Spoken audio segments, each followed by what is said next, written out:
بسم اللہ الرحمن الرحیم الحمد لأہلہ والصلاة علی اہلہا وبعد فاعوذ باللہ من الشیطان الرجیم بسم اللہ الرحمن الرحیم وللہ علی الناس حج البیت من استطاع الیہ سبیلا ومن کفر فإن اللہ غنی عن العالمین صدق اللہ العظیم۔ بزرگوں، پیارے بھائیوں، ہمارا جو ٹاپک ہے حج کا ہے۔ حج کہتے کس کو ہے؟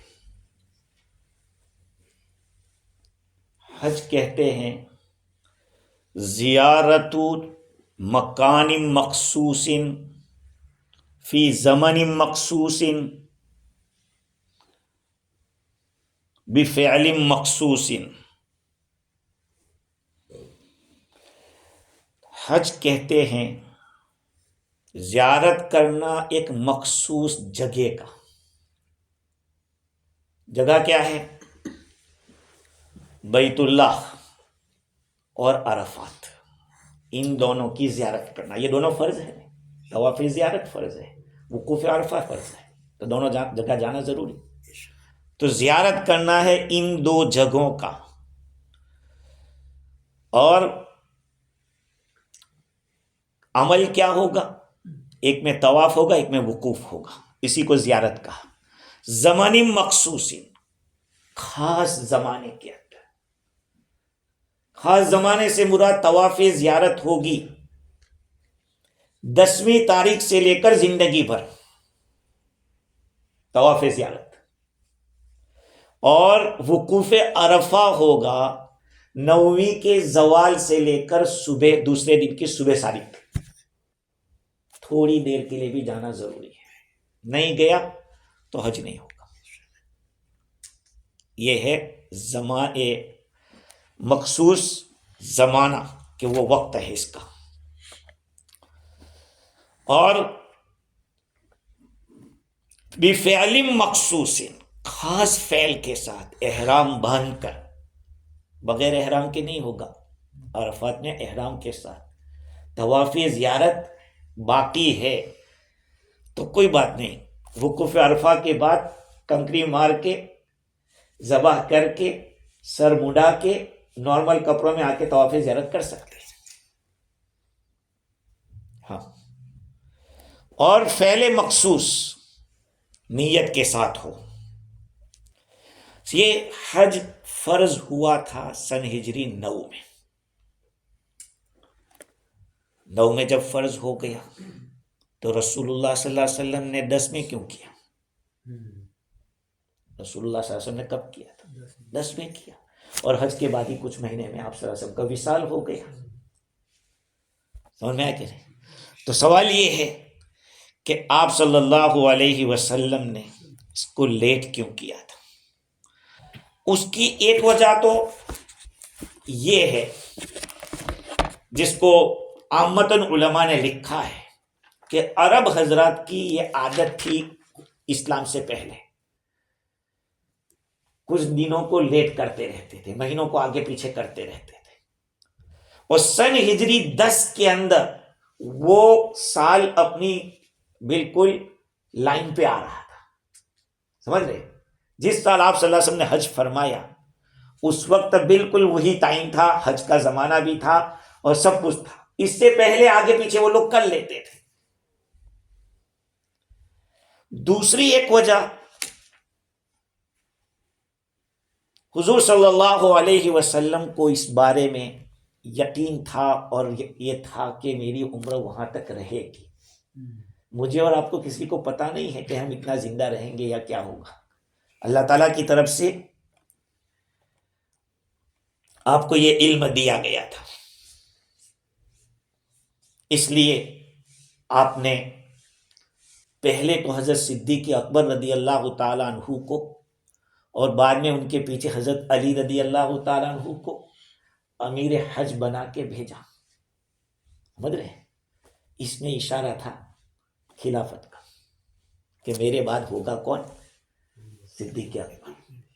نماز میں اپنی جگہ پہ صدیق اکبر کو قائم کیا 17 نمازیں. جیسے حضور کی حیات میں لیڈنگ کی حضرت ابو بکر صدیق رضی اللہ عنہ. ہم جو اہل سنت والجماعت کہتے ہیں نا کہ حضور کے بعد اگر کسی کا مقام ہے تو وہ صدیق اکبر ہے، اس لیے کہتے ہیں کہ نبی صلی اللہ علیہ وسلم نے اپنی حیات میں اشارہ دے دیا تھا کہ میرے بعد. اور صحابہ بھی یہ کہتے تھے کہ ہمارے درمیان حضور کے بعد اگر کسی کو عزت دی جاتی تو صدیق اکبر، پھر حضرت عمر فاروق، پھر حضرت عثمان زمر، پھر حضرت علی مرتضی. خیر یہ ایک الگ ٹاپک ہے، وہ بھی ہم لوگوں کو جاننا چاہیے، ہاں سمجھنا بھی چاہیے، جاننا بھی چاہیے کہ ہم اہل سنت والجماعت ہے تو کیا فرق ہے ہمارے. زندگی میں ایک مرتبہ حج فرض ہے، اللہ تعالیٰ کی طرف سے جو فرض کیا گیا ہے. ہاں کیونکہ بیت اللہ کا گھر ایک ہی ہے، جو کعبہ ہے وہ ایک ہے، اس لیے اس کی وجہ سے ہی تو حج کرنا لازم ہوا. تو کہا کہ زندگی میں ایک مرتبہ حج فرض ہے. کبھی حج واجب ہو جاتا ہے، کبھی حج حرام ہوتا ہے، کبھی حج مکروہ ہوتا ہے. کہیں کیا کیسی بات کا حرام ہوگا حج؟ ہاں آپ کسی کی زمین کے اندر اس کی اجازت کے بغیر نماز پڑھ لو تو نماز تو آپ کی ہو گئی، لیکن یہ کسی کی اجازت کے بغیر آپ نے کیا، وہ جائز کام کیا نہیں. ایسے ہی مال حرام سے حج کرنا، حرام مال سے حج کرنا یہ جائز نہیں ہے، حرام. اب سوال یہ ہوتا ہے کہ کوئی بیچارہ ڈاکو لٹیرا ہو، زندگی بھر وہی کام کیا اور وہ حج کرنا چاہتا ہے. قربان جائے ان علماء کے اوپر، انہوں نے ہر چیز کا ایک سولوشن رکھا. کیا رستہ ہے؟ کہا کسی آدمی سے قرضہ لے لے حلال پیسے کا، کہ بھائی مجھے اتنا قرضہ دے دو، میں حج کرنا چاہتا ہوں. تو یہ حج کرے گا تو کن پیسوں سے کرے گا؟ حلال پیسوں سے. بعد میں اپنا قرضہ ادا کر دے تو جو حج ہوا تو حلال پیسوں سے ہے. یہ علماء نے ایک راستہ نکالا ہے. ہونا تو یہی چاہیے کہ آدمی حرام نہ کمائے، حلال ہی کمائے. لیکن اگر کسی کے پاس ایسا ہے تو پھر یہ راستہ ہے. کبھی حج کرنا واجب ہوتا ہے. واجب کب ہوتا ہے؟ ہاں یاد رکھے اس مسئلے کو، بہت سارے بھول کر لیتے ہیں. اللہ کے رسول صلی اللہ علیہ وسلم نے یہ جو کعبہ ہے نا اس کی میقات مقرر کی. کعبہ یہاں ہے، یہ حرم ہوگا، یہ پورا ایریا آگے حرم، یہ ایک میقات ہے. دوسرا بعد میں نکلے ہوگے تو ہل ہوگا، اور ہل کی بات کیا آئے گی؟ میقات آئے گی. کیا آئے گی؟ میقات کس کو کہتے ہیں؟ جہاں سے آپ بغیر احرام کے اندر انٹر نہیں ہو سکتے، اس کو کہتے ہیں میقات. حضور اکرم صلی اللہ علیہ وسلم نے اپنے زمانے میں اپنے زبان مبارک سے 5 میقات مقرر کر دی تھی کہ جب کوئی وہاں سے اندر آئے گا تو بغیر احرام کے نہیں آ سکتا. لیکن یہ اس آدمی کے لیے جس کا ارادہ مکے میں داخل ہونے کا ہو. سمجھ رہے؟ اگر مکے میں داخل ہونے کا ارادہ نہیں ہے تو اس وقت احرام ضروری نہیں. اسی لیے جو حضرات جدہ سے سیدھے کہاں جاتے ہیں؟ مدینہ منورہ، وہ احرام باندھ کے جاتے ہیں؟ نہیں جاتے. کیوں؟ اس لیے کہ وہ حرم کے باہر ہے. کون؟ جدہ میقات کے اندر ہے، لیکن اس کا ارادہ مکہ جانے کا نہیں ہے، مدینہ منورہ جانے کا ہے. لہذا اس کو احرام کی ضرورت نہیں ہے. سمجھ رہے بات کو؟ اس آدمی کو حج کا زمانہ ہے، اور چاہے وہ تجارت کی غرض سے مکہ آیا ہو یا مکہ مکرمہ میں رہنے والا ہی کیوں نہ ہو، وہ باہر سے آ رہا ہے اور داخلہ اس کا مکہ کا ہے، اس کو احرام باندھنا ضروری ہے. اب چاہے حج کا احرام باندھے چاہے عمرہ کا باندھے. لیکن جو مکہ میں رہنے والے ہیں وہ ایام حج کے اندر عمرہ نہیں کریں گے، ان کو منع ہے، کہ باہر سے آنے والوں کے لیے ہے. سمجھ رہے بات کو؟ اگر کوئی آدمی چاہتا ہے کہ کچھ کام ہے تو جدہ چلا گیا، جدہ 2-4 دن یا 1 دن رہ گیا، اس کی نیت تو جدہ ہی تھی، لیکن اب دل ہوا کہ یار یہاں تک آیا اور میں کعبہ نہ دیکھوں، تو کہا کہ ٹھیک ہے، اگر تجھے عمرہ کرنا ہے تو وہیں سے احرام باندھ کے آ جا. اگر یہ بغیر احرام کے بھی کعبہ دیکھنے آیا تو اس پر دم واجب نہیں ہوگا. بات یاد رکھیں. اب اگر ایک آدمی بغیر احرام کے گھس ہی گیا تو اس کو تو حکم یہ کہ جائے اور میقات سے احرام باندھ کے آئے، چاہے عمرے کا باندھے یا حج کا باندھے، دم واجب نہیں ہوگا. لیکن یہ بھی اٹھا تھا، اس نے سوچا کہ مسجد عائشہ سے میں احرام باندھ دیتا ہوں، اس کو دم دینا پڑے گا. مسجد عائشہ میقات نہیں ہے، یاد رکھو، مسجد عائشہ میقات نہیں. جعرانہ جس کو ہم جعرانہ کتابوں میں لکھا ہے، اس کو آج کل جعرانہ کہتے ہیں. جعرانہ وہاں سے بڑا عمرہ ہوتا ہے. بڑا عمرہ کا مطلب بڑا، کئی نبیوں نے وہاں سے احرام باندھا تھا جعرانہ سے. تو وہ بھی میقات نہیں ہے، وہ بھی اندر ہے، مکہ کا گاؤں ہے.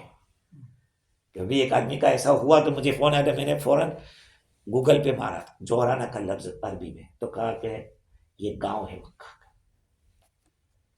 تو جو آدمی میقات، اسی لیے ہم پہلے سے کہتے ہیں کہ دیکھو، جب حج کی ٹریننگ دیتے پہلے کہتے ہیں کہ دیکھو پلین میں بیٹھنے سے پہلے نیت کر لو اپنی ٹکٹ دیکھ کے، کیونکہ بہت اہم مسائل ہے. آپ نے ٹکٹ کنفرم ہوا نہیں، دیکھا نہیں، اور کہا حاجی جانا ہے جانا ہے جانا ہے، آپ احرام باندھ کے تیار ہو گئے، پھر پتا چلا کہ بھئی آپ کا تو بکنگ کنفرم نہیں. ایک دفعہ احرام باندھ دیا، اب آپ اس کو چھوڑ نہیں سکتے. اب کیسے؟ کہا کہ ہوا ہی نہیں تو کہا ادھر دم دو، وہاں حدود حرم میں دم دو. یہاں اپنے ملک میں دم دینے سے بھی نہیں چلے گا، وہی دم دو. دم دینے کے بعد یہ آدمی نکلے گا، ورنہ اس کو احصار کہتے ہیں. قرآن مجید میں احصروا کا لفظ استعمال کیا ہے، احصار، روک دیا گیا. تو کیا کرے؟ کبھی کبھی احرام باندھ کے جاتا ہے اور ان کو بیچارے کو وہاں کپڑے. میں ایک دفعہ عرفات کے میدان کے اندر بیٹھا ہوا تھا اور ایک صاحب دوڑتے ہوئے نوجوان آئے ایسے نارمل کپڑوں کے اندر. کہا یا میں تو حج کا احرام باندھ کے آیا تھا، لیکن گورنمنٹ نے مجھے وہاں نکال لیا کہ کپڑے احرام نکالو اور یہ کپڑے پہنو. تو میں نے کہا کہ ٹھیک ہے، یہیں سے احرام باندھ دے یار، دم دے دینا ہے، تو مجبور ہو گیا تھا، لیکن دم دے دینا، لیکن تیرا حج ہو جائے گا. خیر، تو احرام آدمی کو بغیر احرام کے میقات میں داخلے کی اجازت نہیں. اچھا، اب بات آتی ہے، مضامین بہت ہیں، اب ہر ایک کے اوپر کتنی آدمی بات کرے گا. ہم جاتے ہیں مکہ مکرمہ حج کے لیے. تو اب سوال یہ ہے کہ مکہ مکرمہ افضل ہے کہ مدینہ منورہ افضل ہے؟ یہ ایک سوال ہے، کیونکہ فضیلت کا معاملہ ہے. مکہ مکرمہ افضل ہے، لیکن پورا نہیں، مطلب یہ کہ مطلق نہیں. رسول اللہ صلی اللہ علیہ وسلم جس جگہ پہ آرام فرمائے، یہ خاص جگہ عرش اور کرسی سے بھی افضل ہے. کیا کہا؟ آپ صلی اللہ علیہ وسلم کا بدن مبارک جس جگہ پہ آپ آرام فرما ہے، وہ جو جگہ ہے وہ تو عرش اور کرسی سے بھی افضل ہے. اس کے ماں سوا جو پورا مدینہ منورہ ہے، اس سب سے افضل مکہ ہے. سمجھ رہے بات؟ ہاں. امام شافعی رحمت اللہ علیہ کا اس میں تھوڑا اختلاف ہے، بلکہ یہاں تک لکھا کہ یہ کعبہ سے بھی افضل ہے. ابن یہ تنویر الابصار میں لکھا کہ آپ صلی اللہ علیہ وسلم کا بدن مبارک جس مٹی کے ساتھ ملا ہوا ہے، کہا وہ کعبہ سے بھی افضل ہے، عرش سے بھی افضل ہے، کرسی سے بھی افضل ہے. اسی لیے میں بار بار کہتا ہوں کہ جو مدینہ منورہ زیارت رسول صلی اللہ علیہ وسلم کے لیے جاوے تو اس کو مستقل اس کی نیت کرنی چاہیے. مسجد نبوی کی تو نیت ہے ہی، لیکن یہ بھی نیت کرے کہ میں آقا صلی اللہ علیہ وسلم کی زیارت کے لیے جا رہا ہوں. یہ مستقل نیت اس کی ہونی چاہیے. سمجھ رہے بات کو؟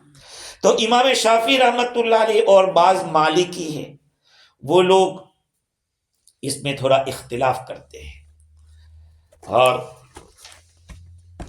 اختلاف کی بھی ان کی وجہ ہے.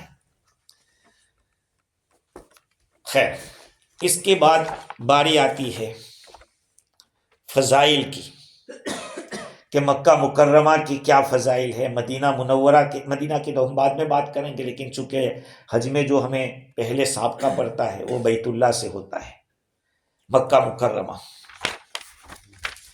اس کے لیے احادیث شریفہ بے شمار ہے. حضور اکرم صلی اللہ علیہ وسلم نے ارشاد فرمایا ہے، جب آپ صلی اللہ علیہ وسلم مکہ مکرمہ سے ہجرت فرما کے مدینہ منورہ تشریف لے جا رہے تھے، تو آپ نے یہی فرمایا تھا کہ تو مجھے بہت پیارا ہے، تو بہت افضل ہے، اگر تیرے رہنے والے مجھے نہ نکالتے تو میں نہ نکلتا. ہاں، جعل اللہ الکعبۃ البیت الحرام قیاما للناس، اللہ تعالیٰ نے کعبہ کو لوگوں کے لیے قوام بنایا ہے. قوام کے معنی دینی اعتبار سے بھی بنیاد، دنیاوی اعتبار سے بھی بنیاد. قیام، ہاں، قواما لهم فی امر دینہم و دنیاہم ونہودا الی اغراضہم و مقاصدہم فی معاشہم و معادہم.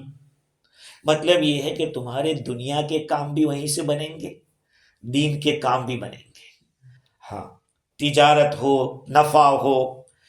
اور بیت اللہ کو حرام کیوں کہا؟ کہ میں نے پہلے آپ کو کہا تھا کہ ایک آدمی نے اپنے بیٹے کا نام نسل حرام رکھا، تو کسی نے کہا یار کیسا نام رکھا؟ تو کہا کہ بیت اللہ کو بیت الحرام کہتے ہیں. تو دیکھو، ایک ہوتا ہے حرمت، ایک ہوتی ہے تحریم. حرمت کے معنی تعظیم، بیت اللہ کی تعظیم کی وجہ سے اس کو بیت اللہ الحرام کہتے ہیں، قابل احترام. اور تحریم کے معنی نسل حرام میں جو ہے وہ حرم یحرم التحریم سے بنا ہے، جیسے سلم یسلم تسلیما و سلاما عربی میں، ایسے حرم یحرم تحریما و حراما، تو وہ حرام سے. نسل حرام تو دوسرا معنی ہو جاتا ہے، بہت ڈینجر معنی ہوتا ہے.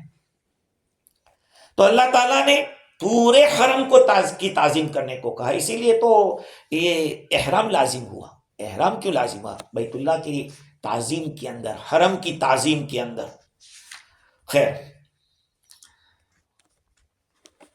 یہود اور یہ آیت کریمہ ان اول بیت وضع للناس للذی ببکۃ مبارکا وہدی للعالمین، مجاہد کا کہنا ہے کہ یہ آیت نازل ہونے کا سبب یہ ہے کہ یہود اور مسلمانوں میں آپس میں کچھ یہ ہوا، گڑبڑ ہو گئی.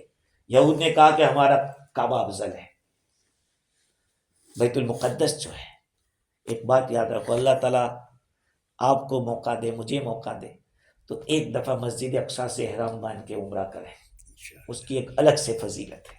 نیت کریں کہ اللہ تعالیٰ ہمیں زیارت کرائے بیت مقدس کی، مقدس کی دونوں بول سکتے ہیں، مقدس اور مقدس.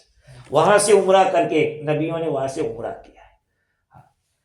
تو ان لوگوں نے کہا کہ بیت المقدس کعبہ سے افضل ہے، اس لیے کہ نبیوں نے ہجرت فرمائی تھی وہاں پہ، اور وہ مقدس جگہ کے اندر ہے مسجد اقصیٰ. مسلمانوں نے کہا کہ نہیں، کعبہ افضل ہے. تو اللہ تعالیٰ نے فرمایا فیہ آیات بینات مقام ابراہیم، کعبہ کے پاس تو کیا ہے، بڑی بڑی نشانیاں بھی اور مقام ابراہیم ہے. سب سے بڑی بات تو یہ ہے. تو کہا کہ لیس ذلک فی بیت المقدس، مسلمانوں نے کہا کہ وہ مسجد بیت المقدس میں وہ چیز نہیں ہے جو یہاں پر ہے. اور پھر قرآن نے کہا ومن دخلہ کان آمنا، کہا یہ بات مسجد اقصیٰ کے لیے نہیں ہے. من دخلہ کان آمنا، کتنا بڑا مجرم بھی ہو، کسی کے بھائی کا قاتل یا باپ کا قاتل بھی ہو، لیکن جب مکہ حرم میں داخل ہو گیا محفوظ ہو گیا. یہ ہے. دوسری بات یہ ہے کہ کعبہ کی فضیلت کی وجہ سے مکہ مکرمہ کو اللہ تعالیٰ نے فضیلت دے رکھی ہے.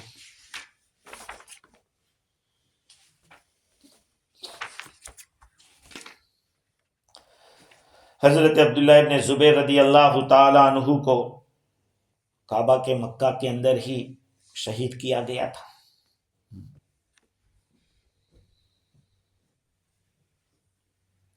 اور بعض روایتوں میں ہے کہ فرشتے کو کسی کام کے لیے زمین پر بھیجا جاتا ہے تو اس کو پہلے حکم ہوتا ہے کہ وہ پہلے بیت اللہ کی زیارت کرے. ہاں تو وہ نیچے اترتا ہے فرشتہ تلبیہ کہتے ہوئے، یہاں تک کہ حجر اسود کا وہ بوسہ لیتا ہے، پھر بیت اللہ کا 7 مرتبہ طواف کرتا ہے، پھر 2 رکعت پڑھتا ہے، پھر اپنی حاجت کے لیے وہ جاتا ہے. حضرت جابر رضی اللہ عنہ فرماتے ہیں حضور صلی اللہ علیہ وسلم نے فرمایا ان ھذا البیت دعامۃ الاسلام، یہ بیت اللہ اسلام کی بنیاد ہے، حفاظت کا ذریعہ ہے. اور ایک حدیث میں یہ ہے کہ ان ھذا البلد حرمہ اللہ، یہ مسجد مکہ ایک محترم شہر ہے، نہ اس کے کانٹے کو توڑا جائے گا، نہ اس کے شکار کو بھگایا جائے گا، نہ کوئی گری پڑی چیز کو اٹھایا جائے گا وہاں سے، الا من عرفہ، ہاں اگر کوئی آدمی اس کو پہنچانا چاہتا ہے کسی مالک تک، جیسے وہاں ایک آفس ہے وہاں دینا چاہتا ہے وہ اٹھا سکتا ہے، ورنہ یہ سوچ کر کہ بڑی قیمتی چیز ہاتھ لگی ہے بہت بڑا گناہ ہے. دیکھو مسجد نبوی میں نماز پڑھنے کا ثواب کتنا؟ 1000 مسجد نبوی، لیکن مسجد حرام کا ثواب 1,00,000 نا، 1,00,000. اب 50,000 بعض روایت میں ہے لیکن صحیح روایت 1,000 کی ہے، مسجد اقصیٰ کے 500 کی ہے، ہاں لیکن صحیح پکی دھکی حدیث جس کو کہتے ہیں. اور معلوم ہوا کہ مکہ کا مقام اونچا ہے، 1,00,000. اچھا صرف 1,00,000 نماز کا نہیں ہے، آپ نے 1 درہم وہاں خرچ کیا، 1 ریال، 1,00,000 ریال خرچ کرنے کے بعد، سمجھ رہے ہیں؟ آپ وہاں ایک قرآن پڑھا، اب تو وہی رہا ہے، اس لیے کہ طواف بہت مشکل ہو گیا. اور بعض وہاں کے علماء نے تو ناجائز کہہ دیا کہ بے احرام کے کپڑے پہن کر آدمی جاوے تو وہ تو جائز نہیں ہے، حرام ہے. دیکھو ہر ایک آدمی جانتا ہے کہ اس کا ارادہ کیا ہے. زندگی میں ایک ہی تو جگہ ہے وہاں پہ طواف کرنے کی، اور دوسری بات یہ کہ کتنی زندگی کا کتنا پیسہ جمع کر کے آدمی جاتا ہے، 50 طواف کرنے کی کتنی فضیلت آئی ہے. تو آدمی ایسے موقع پہ اپنا خود فتویٰ سمجھ لے کہ کیا کرنا ہے. اچھا دوسری بات اگر دیکھیں تو الا الاسخر، اسخر ایک گھاس ہوتی ہے وہاں پہ، تو وہ بعض کاموں میں آتے. تو حضرت عباس رضی اللہ عنہ جب حضور نے فرمایا کہ یہاں کے کوئی توڑا گھاس نہیں کاٹی جائے گی نہیں کہیں، تو حضرت عباس نے عرض کیا کہ الا الاسخر، حضور اسخر کی جو گھاس ہے وہ کام کی ہے، کچھ ضرورت پڑتی ہے ان کے کام کے اندر. حضور نے فرمایا کہ ٹھیک ہے الا الاسخر. یہ جو حرمت ہے نا وہ مدینہ منورہ کے اندر نہیں ہے. یہ جو حرمت کا حکم ہے قابل جتنا احترام یہ ہے، بالکل مدینہ منورہ قابل تعظیم، ہماری آنکھوں کا سرما بنانے کے لائق، وہاں کی مٹی سب کچھ اپنی جگہ، لیکن فضیلت مکہ مکرمہ کو ہے. اور جیسے میں نے عرض کیا، اور دوسرے مسائل کے حج کس کے اوپر فرض ہے، کعبہ کو دیکھنا یہ بھی ایک مسئلہ ہے، اس کے اوپر بھی کچھ روایتیں ہیں. اللہ تعالیٰ کی جو رحمتیں نازل ہوتی ہیں 120 رحمتیں، اس میں سے 20 دیکھنے والوں کے لیے ہوتی ہے، کعبہ کو دیکھنے والا. حضرت نبی اکرم صلی اللہ علیہ وسلم فرماتے ہیں النظر الی بیت الحرام عبادت، بیت اللہ کو دیکھنا بھی عبادت ہے. دیکھو کتاب اللہ کو دیکھنا، قرآن کو، وہ بھی عبادت ہے. اگر آپ نہیں جانتے کوئی بات نہیں، سیکھنے کی کوشش کیجیے. وضو کریے، عطر خوشبو لگا کے قرآن کو دیکھتے رہیے، کعبہ کو دیکھیے. اسی طرح سے کسی عالم دین کا چہرہ دیکھنا وہ بھی عبادت، اپنے ماں باپ کا چہرہ دیکھنا یہ بھی عبادت ہے. سمجھ رہے ہیں؟ آدمی کو مستقل سفر کرنا چاہیے ماں باپ کی زیارت کے لیے، مقبول عمرے کا ثواب ملتا ہے. اور حضور صلی اللہ علیہ وسلم نے فرمایا النظر الی الکعبہ، حضرت عبداللہ ابن عباس فرماتے ہیں رضی اللہ عنہما النظر الی الکعبۃ محض الایمان، خالص ایمان، کعبہ کی طرف دیکھنا ہے. کعبہ میں داخلہ، جو آدمی، حضرت حسن بصری رحمۃ اللہ علیہ فرماتے ہیں حضور صلی اللہ علیہ وسلم نے فرمایا کہ جو بیت اللہ میں داخل ہو گیا وہ اللہ کی رحمت میں داخل ہو گیا، اور اللہ کی حفاظت میں، اللہ کے امن میں داخل ہوا. اور جو وہاں سے نکلے گا اس حال میں نکلے گا کہ اس کی مغفرت ہو. اب آپ کہیں گے یہ بات کسی نے اس زمانے میں شاہ سعود کو کہا تھا کہ تم لوگ دنیا کے نکمے نالائقوں کے لیے دروازہ کھولتے ہو. جتنے پرائم منسٹر ہوتے ہیں اکثر کا حال تو آپ جانتے ہیں کہ کتنے نالائکیاں کر کے تو آگے آتے ہیں وہ لوگ. کہا ان کے لیے تم کھولتے ہو، تو جو اللہ والے ہوتے ان کے لیے تو کھولتے نہیں. اور ہوتا یہ بھی ہے کہ کعبہ کا گلا کاٹ کاٹ کے ایسوں کو دیتے ہیں. سمجھ رہے بات؟ لیکن ایک بات بتاؤں، قربان جائے حضرت رسول اکرم صلی اللہ علیہ وسلم پر کہ حتیم جو کر دیا ہے، وہ حتیم کیا ہے؟ جس وقت کعبہ تعمیر ہو رہا تھا قریش مکہ نے حلال پیسوں سے بنایا، اور ان کے پاس اتنا ہی حلال تھا کہ اتنا بن سکتا تھا، وہ باقی کا حصہ چھوڑ دیا. وہ چھوڑا نہیں، وہ میرے اور آپ کے لیے چھڑایا گیا. اگر ہم نے حتیم میں نماز پڑھ لی 2 رکعت تو آپ نے کعبہ میں پڑھ لی، اس لیے کہ وہ کعبہ کا اندر کا حصہ ہے. سمجھ رہے بات کو؟ تو ہر کسو نہ کوئی یہ نہیں کہے گا کہ بھائی ہم اندر نہیں جا سکتے. آپ حتیم میں جا کے کھڑے ہو جاؤ، آپ اندر چلے گئے تو یہ کیسا ہے؟ ہم جیسے لوگوں کو کون اندر جانے دے گا؟ تو اللہ تعالیٰ نے یہ رستہ کھول دیا. تو حتیم کعبہ کے اندر داخلہ، وہاں پہ نماز پڑھنا، وہاں پہ دعا کرنا، یہ ساری چیزیں قابل تعریف ہے، اور بہت ساری اس کے بھی فضائل آئے ہیں. رسول اللہ صلی اللہ علیہ وسلم نے ارشاد فرمایا ما من احد يدعو تحت الميزاب الا استجيب له. جو آدمی میزاب رحمت جو پرنالا ہوتا ہے، پرنالی کہتے ہیں، جو پرانی کہتے ہیں جی پرانی، کہ اس کے نیچے اگر کوئی آدمی کھڑا ہو کے دعا کرے اس کی دعا قبول ہوگی. کو کیا بتاؤں، اتنی تفصیلات ہیں. بارش کے اندر طواف کرنے کا الگ ثواب ہے، سخت گرمی میں طواف کرنے کا الگ ثواب ہے. یہاں تک کہ بعض لوگوں کو تو اللہ نے یہ توفیق دی کہ پانی برسا، اتنا برسا کہ وہاں پہ فلڈ آ گیا، تو بعض لوگوں نے تیر کر طواف کیا، تیر کر، اور جہاں حجر اسود آتا وہاں ڈبکی لگائی اور استلام کیا. اس میں پڑھ رہا تھا، یہ بہت ہی پرانی کتاب ہے، 854 کے اندر یہ لکھی گئی ہے. تو اس میں اس زمانے کے حنفی جو مکہ کے قاضی تھے، حنفی تھے، انہوں نے یہ کتاب لکھی 5 والیوم کے اندر. اب اسی کے اوپر آدمی تھوڑی تھوڑی بات پر بھی کرنے جاوے تو پورا سیزن ختم ہو جائے، لیکن بات ختم نہیں ہوگی. خیر، اب حج کے بارے میں ہمیں اتنا جاننا ہے کہ حج کس پر فرض ہے. حج کی فرضیت کی جو شرطیں ہیں وہ 2 قسم کی ہیں. بعض وہ ہیں جو مرد اور عورت دونوں پر ضروری ہے، تب جا کے حج فرض ہوگا. اور بعض شرطیں ایسی ہیں جو صرف خالص عورتوں کے لیے ضروری ہے، جیسے کہ محرم کا ہونا. بغیر محرم کی عورت کے اوپر حج فرض نہیں ہوگا. اور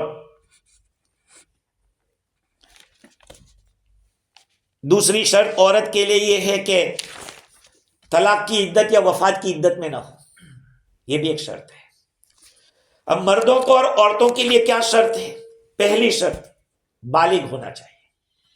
اگر بچے نے حج کیا ہے بچپن میں، وہ فرض نہیں ہوگا، وہ نفل ہوگا، ماں باپ کو ثواب ملے گا اس کا، اور اس کا نیت وہی کر لیں گے ماں باپ ہوں گے. یا ایسا لڑکا ہے کہ جو نہیں سمجھتا ہے تو اس کی طرف سے بھی اس کے ماں باپ نیت کر سکتے ہیں. تو بالغ ہونا. دوسرے نمبر پہ عقل کا ہونا، صرف بالغ ہونا کافی نہیں، عقل کا ہونا. بچے پر حج فرض نہیں ہے چاہے کتنا بڑا مالدار ہو، پاگل پر حج فرض نہیں ہے چاہے کتنا، اس لیے کہ وہ خطاب کے لائق ہی نہیں. یا ایھا الذین آمنوا، یہ ایمان کا جو اللہ تعالیٰ خطاب کرتے وہ اس کا یہ نہیں ہے، اہل نہیں ہے. اچھا، حضور اکرم صلی اللہ علیہ وسلم نے ارشاد فرمایا ایما صبی حج 10 حجج ثم بلغ فعلیہ حجۃ الاسلام. اگر کسی بچے نے 10 حج کر لیے، کتنے؟ بچپنے میں 10 حج کر لیے، تو اللہ تعالیٰ نے موقع دے دیا حرم کے اندر رہنے کا، اور فیملی کے ساتھ رہ رہا، ہر سال حج کر رہا، بچے کو بھی لے کے جا رہے ہیں. کہا کہ پھر جب بالغ ہوگا پھر اس کو حج تو کرنا پڑے گا. سمجھ رہے؟ میں نے اس پہ ایک قصہ آپ کو سنا ہے، شاید یاد ہو جاتا. امام محمد رحمۃ اللہ علیہ حنفی عالم ہے، امام ابو حنیفہ رحمۃ اللہ علیہ کے اسٹوڈنٹ ہیں. ان کو علم حاصل کرنے کا قصہ کہ وہ کیسے علم حاصل کرنے گئے. کہتے ہیں کہ جب وہ 14 سال کے تھے، عشاء کی نماز پڑھی انہوں نے، عشاء پڑھنے کے بعد سو گئے تو رات کو احتلام ہو گیا، رات کو یعنی پہلی دفعہ یہ بالغ ہوئے، تو امام صاحب رحمۃ اللہ علیہ کے پاس گئے، امام صاحب کا درس چل رہا تھا، تو پوچھا تو کہا کہ آپ کو نماز کی قضا کرنی پڑے گی، اگر کیونکہ رات کو جب بالغ ہوئے اور نماز کا ٹائم باقی تھا تو آپ پر عشاء کی نماز فرض ہو گئی، آپ نے جو پڑھی تھی وہ نفل تھی، اب پڑھیں گے وہ فرض ہو گئی۔ کہا رکو میں بھی نماز پڑھ کے آتا ہوں، تو وہ قضا کر کے آئے اور کہا میں علم حاصل کرنا چاہتا ہوں، تو کہا کہ حافظ کہاں کا پہلے حافظ ہو کے آؤ۔ میں نے بعض کتابوں میں پڑھا کہ 14 دن میں یا 1 مہینے میں، 14 نہیں، پورا قرآن حفظ کر کے آ گئے۔ امام صاحب رحمۃ اللہ علیہ نے ادھر ادھر سے پوچھا، پرفیکٹ نکلے۔ اس لیے امام شافعی کے بھی وہ استاد ہوتے، وہ موٹے بہت تھے، کہا کہ موٹا کے بارے میں عامتاً کہا جاتا ہے کہ وہ ان کی عقل اتنی زیادہ ہی نہیں ہوتی، وہ سست رہتا ہے۔ کہا لیکن امام محمد وہ ایسے نہیں تھے۔ استاد نے کہا کہ اجری لے کے آؤ اونٹ کی، تو 3 اجریاں لائے، ایسے 2 ہاتھ میں پکڑی اور ایک منہ سے پکڑی، پیٹ، اجری کے معنی پیٹ، اتنے طاقتور تھے اور سست نہیں تھے۔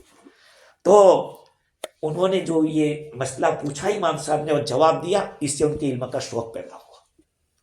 یہ جب رات کو کتاب دیکھتے تھے تو کوئی مسئلہ ان کو سمجھ میں آتے تو کیا ہی نہ ملوک الدنیا، دنیا کے بادشاہ کہاں ہیں جن کو یہ لذت نصیب ہو علم کی؟ اور قسم بخدا میں آپ کو کہتا ہوں، بریانی کی لذت ایک طرف، بریانی کی لذت ایک طرف اور چاپ سوئی کی ایک طرف، سب وہ یہاں تک اندر گیا کوئی لذت، لیکن علم کی جو لذت ہوتی ہے، علم کی لذت، وہ تو برس ختم ہو جائے لیکن وہ لذت ختم نہیں ہوتی۔ میں آپ کو بتاؤں کہ ایک مسئلہ میرے پاس اس رمضان میں آیا تھا، تو اس مسئلے کے لیے میں نے کہاں فون کیا۔ مسئلہ کیا تھا کہ جس آدمی کے پاس پیسہ تو ہے لیکن بینک کا قرضہ بہت زیادہ ہے، بینک کا قرضہ بہت زیادہ ہے، تو جب زکوٰۃ نکالے گا تو وہ مائنس کرے گا، تو کیا بینک کا پورا قرضہ مائنس کرے گا یا 1 سال کا قرضہ مائنس کرے گا یا 1 مہینے کا؟ میں کہہ رہا تھا 1 مہینے کا، اب تو میں نے پہلے کہا ہے، لیکن یہ نیولین سے سوال آیا تھا مولانا ابوبکر کا، اب میں تو پھنس گیا، کیونکہ مفتی جب بات کرتا ہے اس کے پاس حوالہ چاہیے، ہم بغیر حوالے کے فتویٰ نہیں دے سکتے، ہمیں اس کو ڈھونڈنا پڑے گا، تم نے لکھا تو کہاں سے لکھا؟ تو میں نے جس آدمی نے یہ مسئلہ لکھا تھا 1 سال والا، میں نے وہاں فون کرا ہے کہ وہاں پوچھو کہ تم نے 1 سال لکھا کہاں سے، تمہاری کتاب میں 1 سال کا لکھا ہے، میرے استاد نے بھی 1 سال کا لکھا ہے لیکن وہ تو دنیا سے چلے گئے۔ آج جب یہ کتاب لینے گیا نیچے اپنے کتب خانے میں، تو میں نے انگلینڈ کی ایک چھپی ہوئی کتاب کو دیکھا، تو وہ مضمون لمبا چوڑا عربی کے ساتھ، تو اس کے اندر لکھا تھا کہ اگر کوئی آدمی، کسی آدمی نے اپنی بیوی کا مہر مقرر کیا تھا اور اس نے ادا نہیں کیا ہے اور اس کو کریڈٹ پہ رکھا ہے، قرضے پہ رکھا ہے، ابھی قرضہ دینے کا، اس کا ادا کرنے کا ارادہ نہیں ہے، تو کہا کہ وہ قرضہ میرا یعنی مائنس نہیں کرے گا، ادھار کا وعدہ ہے تو مائنس نہیں کرے، اب تھوڑا تھوڑا کر کے دینا ہے تو کہا کہ جو تھوڑا دینا ہے اس کو مائنس کرے، پورا نہیں۔ اور فقہا کا قاعدہ ہے کہ جہاں پہ زکوٰۃ فرض ہو نہ ہو، اس میں ذرا یہ ہو جاوے تو غریب کا خیال کر کے زکوٰۃ فرض کرو۔ تو میں نے اتنی مجھے خوشی ہوئی کہ دیکھو آدمی ڈھونڈتا رہتا ہے تو مل تو جاتا ہے۔ تو علم کی جو لذت ہے، علم کی لذت نہ کھانے میں ہے نہ دوسری جگہ پہ بھی اس لذت ہے، وہ تھوڑی دیر کی لذت ہوتی ہے، لیکن علم کی لذت ایسی ہوتی ہے کہ جو پائیدار ہوتی ہے، ہمیشہ رہنے والی۔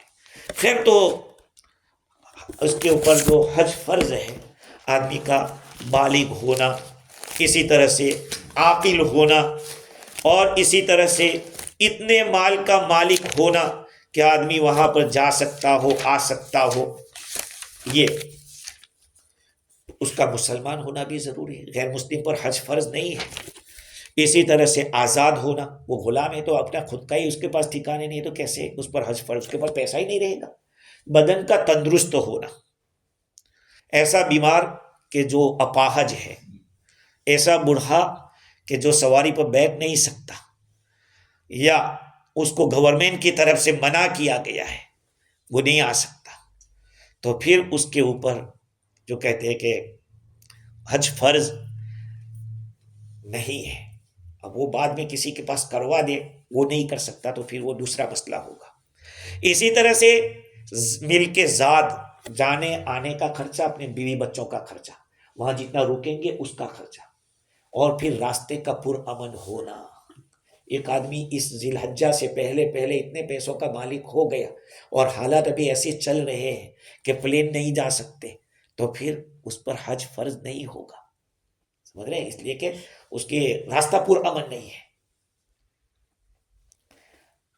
عورت کے لیے میں نے 2 باتیں بتلا دی۔ اب کچھ سوالات ہو تو کہیں، اس کے اوپر پھر آئندہ ہم بحث کریں گے انشاءاللہ، کیونکہ ٹائم بھی پھر جا رہا ہے۔ مولانا مقام حتیم اردو مقام حتیم ان سائڈ کے نماز پڑھنا وہی اتنے ہی فضیلت رکھتا ہے، اور آؤٹ سائڈ نہیں، اس کے فضیلت زیادہ ہے۔ حتیم کے اندر، اس لیے وہ کعبہ کا حصہ ہے، اندر ہے وہ، سمجھ رہے بات؟ ایک آدمی کعبہ کے اندر داخل ہو جائے اور وہاں عبادت کر کے آئے، وہ الگ چیز ہوگی۔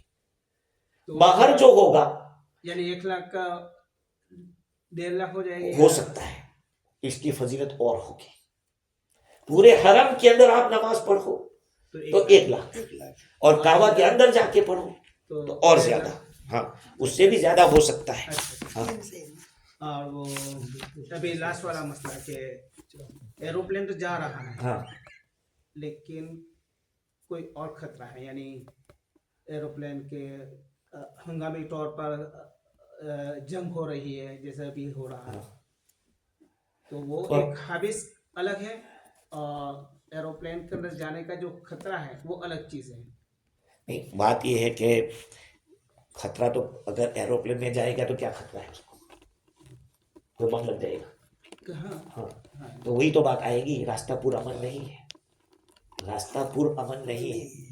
اب جیسے ہم لوگ انڈیا جانا چاہتے ہیں، دبئی سے، دبئی کا ٹکٹ سستا ہے، لیکن کیا ہے، آدمی احتیاط کرتا ہے کہ بھئی کچھ ٹھکانا نہیں، کچھ لگ جاوے تو۔ کمپلیٹ ہونے کے بعد آپ وہیں سے مکے سے مسجد عائشہ میں احرام باندھ کے آ کے عمرہ نہیں کر سکتے؟ بالکل کر سکتے ہیں، ابھی آپ نے کہا نہیں وہ میقات نہیں ہے۔ دیکھو حضور صلی اللہ علیہ وسلم نے جو 5 میقاتیں کہیں فرمائی تھی نا کہ وہاں سے احرام باندھ کے داخل ہونا ہے، یہ تو شکر کرو کہ اللہ تعالیٰ نے ماں عائشہ کی برکت سے بوجھے اور آپ کو ایک چانس مل گیا۔ جب حضور صلی اللہ علیہ وسلم حج کے لیے تشریف لے گئے تو آپ نے تو عمرہ اور حج دونوں کیا تھا، جو حنفی کہتے ہیں کہ قران کیا تھا۔ ایک دیکھو حج 3 ٹائپ کا ہوتا ہے، ایک افراد، ایک تمتع، ایک قران۔ افراد کا مطلب یہ ہے کہ آپ نے میقات سے ہی حج ہی کا احرام باندھا، حج کیا، خلاص، یہ افراد، اس میں آپ کو قربانی دینے کی ضرورت نہیں ہے۔ ایک ہے تمتع، آپ نے پہلے عمرے کا احرام باندھا، وہاں پہ طواف کی، سعی کی، سر منڈایا، احرام سے نکل گئے، اور پھر حج کے اگلے دن 8 تاریخ کو آپ احرام باندھ کے مینا نکلے، اس کو تمتع کہیں گے۔ اور ایک ہے کہ آپ نے مکہ میقات سے احرام باندھا، حج اور عمرہ کا دونوں کمبائن۔ یہ بھی ہو سکتا ہے کہ آپ نے احرام باندھا تھا عمرے کا اور پھر حج کو بھی اندر داخل کر دیا، یہ قران ہے، یہ بھی قران ہے، سمجھ رہے بات کو؟ امام شافعی رحمۃ اللہ علیہ فرماتے کہ اگر حج کا احرام باندھا تھا اور پھر عمرے کا باندھا ہے نہیں چلے گا، کیونکہ حج ایک قوی ہے، عمرہ ضعیف ہے، تو امام شافعی منع کرتے۔ خیر، تو یہ تینوں احرام کے ساتھ آدمی۔ ام عائشہ رضی اللہ تعالیٰ عنہ گئی احرام باندھ کے اور حیض آ گیا، لہذا وہ عمرہ نہیں کر سکی۔ آپ نے فرمایا کہ اس کو رفض کر دو اور آپ حج کا احرام باندھو۔ جب جا رہے تھے تو عائشہ رو رہی تھی حج کے بعد، حضور نے کہا کیا بات؟ کہا سب تو 2 عمل کر کے جا رہے ہیں، میں اکیلے ایک ہی عمل کر کے جا رہا ہوں۔ وہ شوق کا علم، یہی تو کہتے ہیں۔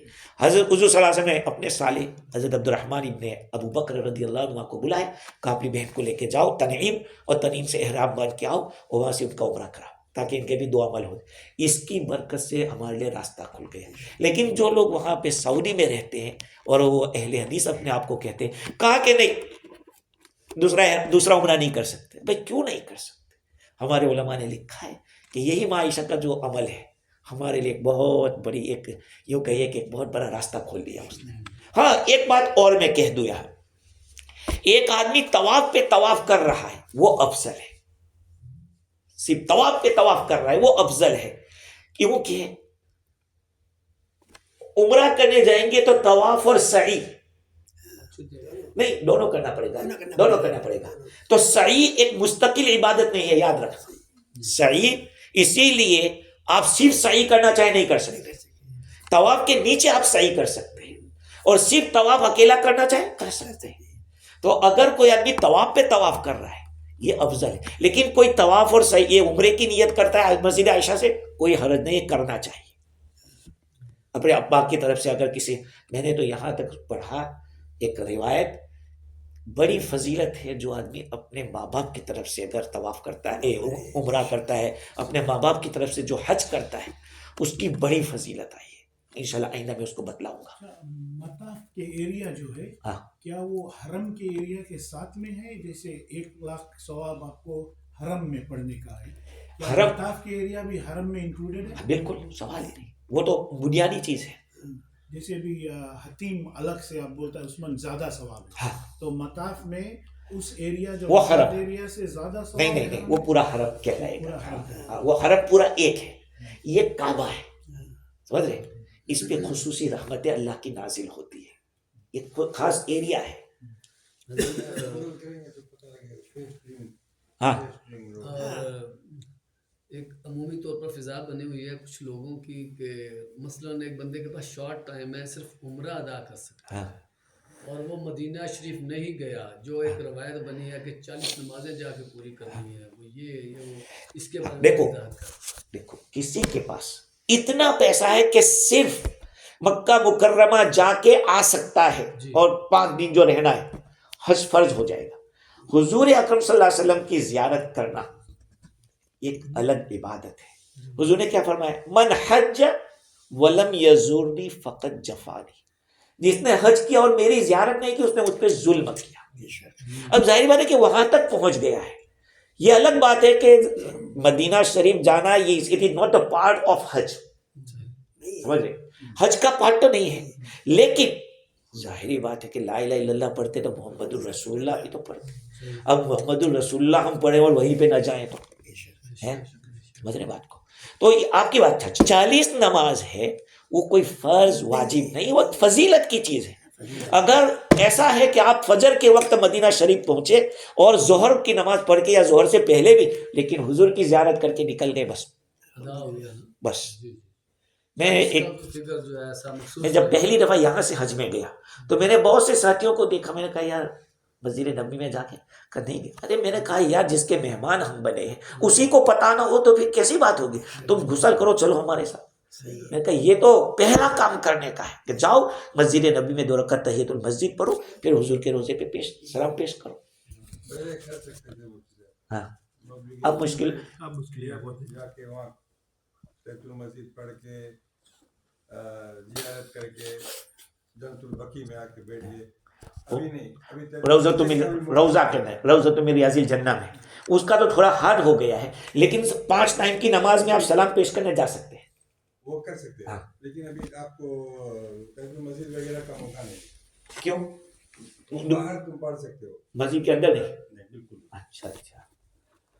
سب جیسے ابھی حاجیون جاتے ہیں نا تو ایک قربانی ہوتی ہے جو اس کے نام سے, کیا یہاں پہ اس کا الگ سے قربانی کرنا؟ دیکھو سن لیجئے, یہ مسئلہ بہت بار آتا ہے, سن لینا پورا مسئلہ, کہ حاجی وہاں جو قربانی کرتا ہے وہ حج تمتع اور حج قران میں واجب ہے, حج قران کے لیے.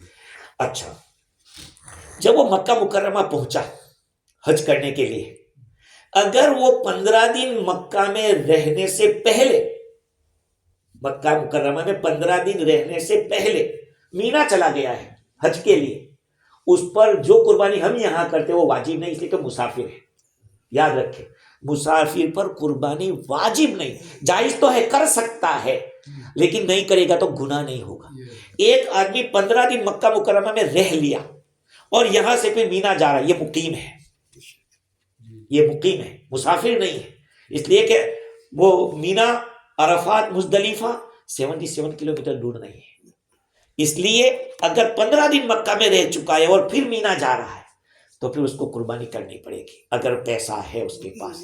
یہاں بھی کر سکتے اس کی وہ قربانی, ورنہ تمتع اور قران والی قربانی وہی کرنی پڑے گی حدود حرم میں.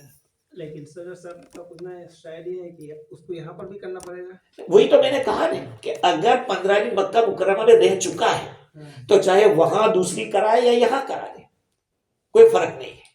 وہ جو حج کی وجہ سے قربانی واجب ہوئی ہے جس کو دم شکر کہتے ہیں, اس کو تو وہی کرنا پڑے گا.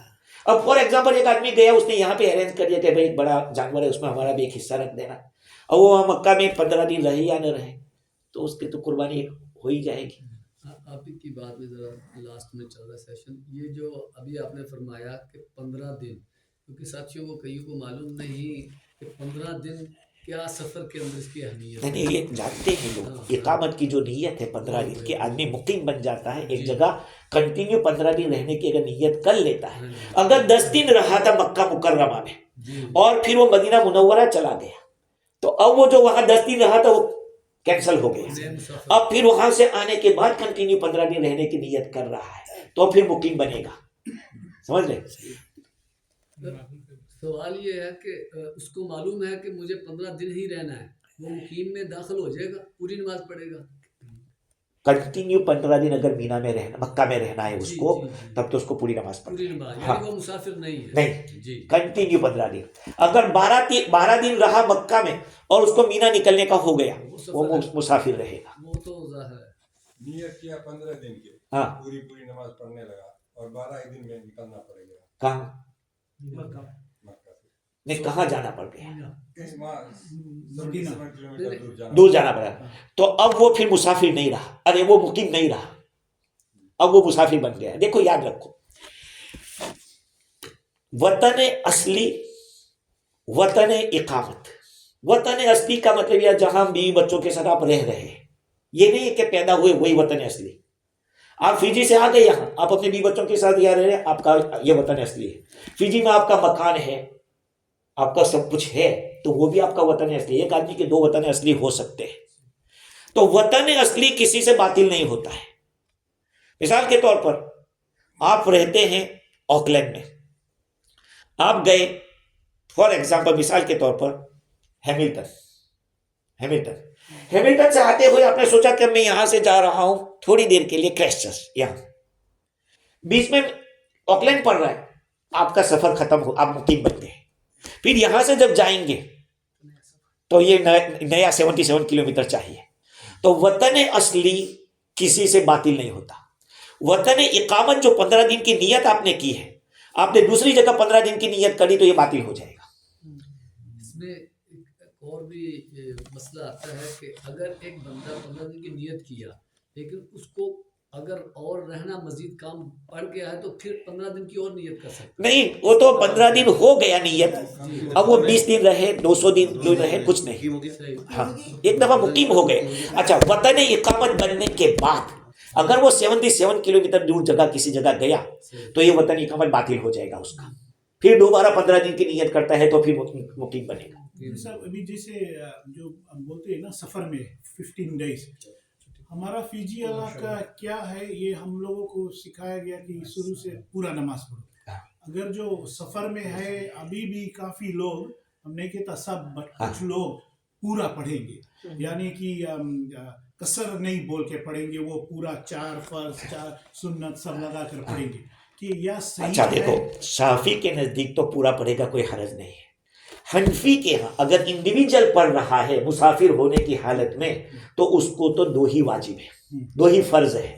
یہ جو زیادہ پڑھ رہا ہے اگر اس نے پڑھی تو اس کو سجدہ سہو کرنا پڑے گا, اس لیے کہ اس کو سلام پھیرنا تھا 2 کے اوپر اور اس نے سلام کو لیٹ کیا تو رونگ ہو جائے گا. ہاں, اسی لیے کتنا اسٹرانگ ہے یہ, بیکاز ہاں بہت کافی ایجوکیشن نہیں ہے اس ایریا میں. ایک بات بتاؤ کتنا اسٹرانگ ہے, بتاؤں آپ کو. بمبئی کے اندر, بمبئی میں ایک مولانا رہتے تھے, امامت کرتے تھے, اور واپی, آپ جانتے ہیں واپی, آپ گجرات میں, وہ گجرات میں ہے, وہ ان کی فیملی واپی میں رہتی تھی. یہ 2 ہفتے میں وہاں جاتے تھے, 2 ہفتے میں وہاں جاتے تھے, پھر آتے تھے اور امامت برابر کرتے تھے. مسئلہ پوچھا گیا تو کہا کہ اتنے وقت کی نمازیں لوٹانی پڑے گی، اس لیے کہ انجن چھوٹا تھا اور پیچھے جو مال تھا زیادہ تھا، اس لیے کہ اس کی تو 2 ہی فرض تھی، پیچھے والوں کی 4 فرض تھی، تو یہ 2 رکعت نفل پڑھ رہا تھا، پیچھے والے 4 فرض پڑھ رہے تھے. تو نفل کے پیچھے فرض کیسے ادا؟ نہیں، وہی بات ہے. یہ سر ایک جیسے یہاں پہ موسٹلی لوگ آکلینڈ ایئرپورٹ پہ جا کے کہتے ہیں جی سفر سٹارٹ ہو گیا، چارج جو ہے تو وہ پڑھ لو. میں نے دیکھا وہ صحیح ہے. آپ اپنے ایریے سے نکل گئے اور اپنے ایریے سے آپ مسافر بن گئے. یعنی ٹاؤن کمیٹی ایریا ہوتا ہے.